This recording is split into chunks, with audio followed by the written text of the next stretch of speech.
तीन काली रोशनी की सीलों को एक घूंसे में नष्ट करने के बाद जितेंद्र फिर से ध्रुवांश का मजाक उड़ाने वाला था, लेकिन अचानक उसने ध्रुवांश की ठंडी आंखें देखी और उसका दिल धक से रह गया।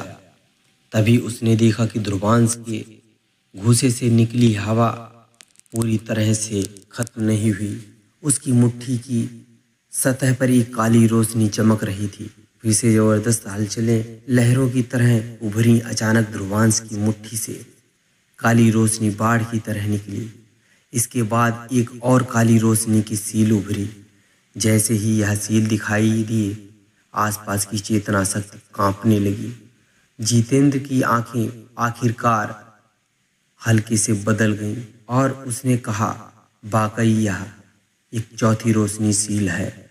उसने महसूस किया कि ध्रुवांश की रहस्यमय काली रोशनी की सीलें पहले बनाई गई सीलों से ज्यादा ताकतवर थी।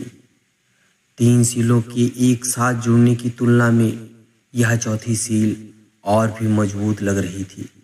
ध्रुवांश शांत रहा और उसने कुछ नहीं कहा। जैसे ही चौथी मृत्यु द्वार कला बनी, उसने तुरंत एक घूंसा मार दिया। जैसे ही घूंसा मारा गया, वहां तुरंत हवा फटने लगी, संकुचित हुई, फिर फटी, क्योंकि ध्रुवांश का हमला पत्थर ड्रैगन पर टकराया। लेकिन इस बार काली रोशनी ने पत्थर ड्रैगन को पूरी तरह चूर चूर कर दिया और बची हुई शक्ति कम नहीं हुई, बल्कि जितेंद्र की ओर बढ़ी। ध्रुवांश का जबरदस्त हमला देखकर हल्का हंगामा मच गया। जितेंद्र ने चिल्लाकर कहा, लोहे की दीवार। उसने अपनी बाहें अपने सामने मोड़ी। भूरी सफेद चेतना शक्ति उभरी और वाकई एक हल्की भूरी सफेद रोशनी की दीवार बन गई। उसकी बनावट से लग रहा था कि यह एक ऐसे सख्त पत्थर से बनी है जिसे लावा में कई बार तपाया गया हो। यह पूरी तरह अटल थी, लेकिन ध्रुवांश पर इसका कोई असर नहीं हुआ। चौथी मृत्यु द्वार कला ने कई काली लकीरें लाई, हवा फटी और यह जितेंद्र की बाहों पर जोर से टकराई।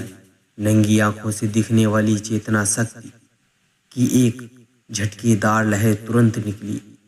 उस पल एक गहरी आवाज आकाश में गूंजी। इस पल काली रोशनी की झटकेदार लहरें तेज हुईं और एक धमाके के साथ फट गईं। हवा की लहरें तुरंत फैली। इस पल जितेंद्र का शरीर अजीब तरह से पीछे उछला। हालांकि वह अपने पैरों पर उतर गया, लेकिन वह लगभग 100 मीटर तक फिसलने के निशान छोड़ने के बाद ही स्थिर हुआ। क्षेत्र में तुरंत हंगामा मच गया। उन्होंने कभी नहीं सोचा कि स्थिति ध्रुवांश द्वारा उलट दी जाएगी। ध्रुवांश ने अपनी कसी हुई मुट्ठी धीरे धीरे खोलते हुए उदास जितेंद्र की ओर हल्के स्वर में कहा, मैंने तुम्हें चेतना पथ में कहा था, ज्यादा उछलना नहीं चाहिए, वरना भारी कीमत चुकानी पड़ती है। लगा तुमसे वह सबक अभी तक नहीं सीखा। क्या इसलिए मैंने तुम्हारे सामने आया? तुम्हें लगता है कि तुम मुझे रौंद सकते हो? जितेंद्र ने ठंडी नजरों से ध्रुवांश को घूरा। इस पल उसकी आंखें गुस्से की लपटों से भरी थीं। उसने एक कदम आगे बढ़ाया और एक ठंडी शत्रुतापूर्ण आवाज गूंजी। उसने कहा, उछलना, मैं तुम्हें दिखाऊंगा कि असली उछलना क्या होता है। जितेंद्र ने जमीन पर जोर से पैर मारा और उसके शरीर से तुरंत एक ताकतवर चेतना शक्ति की हलचल फूटी। फिर चेतना शक्ति धीरे धीरे उसके पीछे एक भूरी सफेद विशाल अजगर का शरीर पूरी तरह पत्थर जैसे सल्कों से ढक गया था। उसके सिर पर एक भूरी सफेद सर्पिल नमूने वाली सींग था। उसकी भूरी सफेद आंखें पूरी तरह भावहीन थीं, जैसे वह धरती की गहराइयों से निकाला गया हो। जब यह भूरी सफेद अजगर की आकृति उभरी जितेंद्र की हलचल फिर से बढ़ गई। यह संगम चरण तक पहुंचने के लिए अनंत रूप से करीब थी। ध्रुवांश ने विशाल अजगर को देखते हुए कहा, ताकतवर तिलस्मी जानवरों की फहरिस्त का जमीनी रैंक में 77वां आम निम्न आसमानी रैंकिंग का तिलस्मी जानवर जमीनी पत्थर चेतना अजगर। उसकी काली आंखों में काली लपटें रिसने लगी। फिर आसपास के लोग हल्के से कांपे, क्योंकि उन्होंने ध्रुवांश के शरीर से एक असामान्य रूप से अग्र हलचल धीरे धीरे निकलते हुए महसूस की। जैसे ही ध्रुवांश की आंखों की गहराइयों से काली लपटें उभरीं, उसकी आंखें कुछ अजीब हो गईं। गहरी काली चेतना शक्ति ने भी उसके शरीर को लपेट लिया। जैसे ही चेतना शक्ति उसके चारों ओर उमड़ी, काली लपटों की झलक भी हिलने लगी। ध्रुवांश तुरंत आकाश में कदम रखकर धीरे धीरे अपनी हथेली कसने लगा। उसके शरीर से एक रहस्यमयी हलचल भी निकली। इस पल गहरी काली चेतना शक्ति उसके शरीर के पीछे जमा होने लगी। लेकिन यह जितेंद्र की तरह निगले गए आत्मिक अंश का आकार नहीं बन रही थी।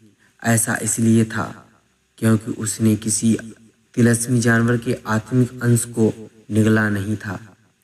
उसके बजाय वह जो प्रदर्शन कर रहा था वह उससे कहीं ऊंचा स्तर का तरीका खून का रिश्ता। इस पल उसके पास प्राचीन अमर पक्षी की कुछ क्षमताएं थी, और यह क्षमता कहीं ज्यादा लचीली थी।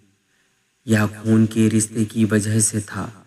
इसके शरीर के भीतर एक प्राचीन अमर पक्षी पूरी बुद्धिमत्ता रखता था। इसीलिए जितेंद्र के तिलस्मी जानवर के आत्मिक अंश की तुलना में, जिसमें उसने पूरी तरह चेतना मिटा दी थी, इसमें ज्यादा आत्मिकता थी। अनगिनत नजरें ध्रुवांश की शरीर पर जमी हुई। वे महसूस कर सकते थे कि उसके शरीर से निकल रही चेतना शक्ति की हलचलें काफी बढ़ गई थी। अन्वेषा ने हैरानी से कहा, ध्रुवांश की चेतना शक्ति अचानक इतनी ताकतवर हो गई है। यह तो दिव्यमान रैंक के चरण से भी ज्यादा है। क्या उसने किसी तिलस्मी जानवर के आत्मिक अंश को निगला है? अमायरा की आंखें ध्रुवांश के शरीर पर केंद्रित थीं। उसकी साफ आंखों में हैरानी थी। यह थी एक झलक चमकी। शायद दूसरे इसे न समझ पाए, लेकिन वह बता सकती थी कि ध्रुवांश के शरीर को लपेटने वाली गहरी काली चेतना शक्ति कितनी दबंग थी, और यह गुप्त रूप से दिल को दहलाने वाली एहसास दे रही थी। अमायरा ने अपने आप से बुदबुदाया, इसके शरीर में शायद एक ताकतवर तिलस्मी जानवर है। लेकिन यह रहस्यमय चेतना ड्रैगन या जमीनी छिपकली नहीं है। उसके चेहरे पर तुरंत एक हल्की मुस्कान उभरी। उसे पता था कि भले ही ध्रुवांश ने चेतना पथ का अवसर खो दिया था, वह फिर भी आगे बढ़ सकता था। कई बार तो अमायरा को ध्रुवांश पर खुद से ज्यादा भरोसा था। ऐसा इसलिए था क्योंकि चेतना पथ में उनके 1 साल के दौरान उन्होंने अनगिनत मुश्किलों और खतरों का सामना किया था। आखिर में हमेशा वह मुस्कुराता हुआ लड़का ही था जिसने उसे इन खतरों से निकाला था। हालांकि अमायरा आमतौर पर किसी चीज की ज्यादा परवाह नहीं करती थी। उसके अंदर गहरा गर्व था, लेकिन जब से उसकी मुलाकात ध्रुवांश से हुई, वह गर्व बार बार टूटता गया। आधे साल के पीछा करने के दौरान उसे कई बार वाकई पता था कि ध्रुवांश के पास उसे मारने के अनगिनत मौके थे, लेकिन आखिर में हार मान ली। उस वक्त अमायरा को लगता था कि वह इन मौकों को छोड़कर वाकई मूर्ख था। लेकिन जब उसने आखिरकार उसे हरा दिया और अपनी तलवार ध्रुवांश के गले के सामने रखी, तब उसे समझ आया कि वह उसे मार नहीं सकती। यह लड़का एक मकड़ी की तरह था जो मकड़ी के जाले के भीतर जाले बुनता था। दूसरी ओर वह एक छोटा सा चूजा थी जो उसके पीछे अनंत रूप से दौड़ती थी। लेकिन जब उसे आखिरकार होश आया, तब उसने पाया कि मकड़ी की रेशम की परतें पहले ही उसे कसकर लपेट चुकी थी। वह इतनी फंस चुकी थी कि वह भागना भी चाहे तो भाग नहीं सकती थी। ध्रुवांश वाकई अभी भी ताकतवर था। अमायरा की कांच जैसी आंखें उस पतली आकृति को देखते हुए चमकी। फिर वह नरमी से मुस्कुराई। उस पल अनगिनत लोगों की नजरें उस मुस्कान में मोहित हो गईं। जितेंद्र ने ध्रुवांश की रहस्यमय चेतना शक्ति की हलचल को देखा, जो एक पल में ताकतवर हो गई थी और उसकी आंखें गंभीर हो गईं। उसने ठंडी हंसी छोड़ते हुए कहा, तभी तुम सामने आने की हिम्मत कर सकते थे तो तुम अपनी ताकत छिपा रहे थे। पहले ही हार की वजह से वह ध्रुवांश के प्रति काफी सतर्क था, लेकिन अब उसने जमीनी पत्थर चेतना अजगर को बुलाया था और उसकी ताकत संगम चरण के ताकतवर के अनंत रूप से करीब थी। दूसरी ओर ध्रुवांश की ताकत बढ़ने से उसकी ताकत सिर्फ दिव्यमान रंग के चरम चरण के बराबर हुई थी।